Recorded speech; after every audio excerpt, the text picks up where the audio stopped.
Hi friends, welcome back to my channel. അപ്പോൾ ഇന്നലത്തെ വീഡിയോൻ്റെ ബാക്കിയാണ് കേട്ടോ ഇന്നത്തെ വീഡിയോ. അപ്പം ഇതാണ് നമ്മുടെ മാർക്കറ്റ്. ഇതിങ്ങനെ ചില്ലുകൂടാരത്തിൻ്റെ ഉള്ളിൽ കുറേ എന്താ പറയുക ജീവികളൊക്കെ ഇട്ട് വെച്ചിട്ടുണ്ട് കേട്ടോ. അതായത് പലതരം ഞണ്ടുകൾ, അതേപോലെ തന്നെ മത്സ്യങ്ങളിലൊക്കെ. അപ്പോൾ അതേപോലെ തന്നെ ഇതിൽ ലെറ്റേഴ്സ് എഴുതിക്കണം കേട്ടോ, നിങ്ങൾ ABCD അങ്ങനെയാണ് ഇതിൻ്റെ ഒരു അറേഞ്ച്മെൻറ്റ്. നല്ല അടിപൊളിയാണ് കേട്ടോ കാണാനൊക്കെ. അതേപോലെ തന്നെ ഇന്നലത്തെ വീഡിയോയിൽ നമ്മുടെ ചെമ്മീനാണ്.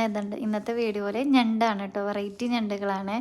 അതുപോലെ തന്നെ ചെമ്മീനുകളും ഇങ്ങനെ ഓരോ പാത്രങ്ങളിലാക്കിയിട്ടാണ് അവർ വെച്ചിരിക്കുന്നത്. ഇത്രയധികം ഇത് കണ്ടപ്പോഴാണ് കേട്ടോ ഇത്ര അധികം കടലിൻ്റെ ഉള്ളിലെ ജീവികളുണ്ട് എന്നുള്ളത് നമുക്ക് മനസ്സിലാവണത്. നമ്മൾ ആദ്യമായിട്ടുള്ള എക്സ്പീരിയൻസ് ആകുമ്പോൾ ഇത്രയും മാത്രം ഉണ്ട് എന്നുള്ളത് ഒരു ഫീലിംഗ് അങ്ങനെയാണ് വരുന്നത്. കാരണം ഇന്നത്തെ വീഡിയോയിൽ ഞണ്ടാണ് കേട്ടോ.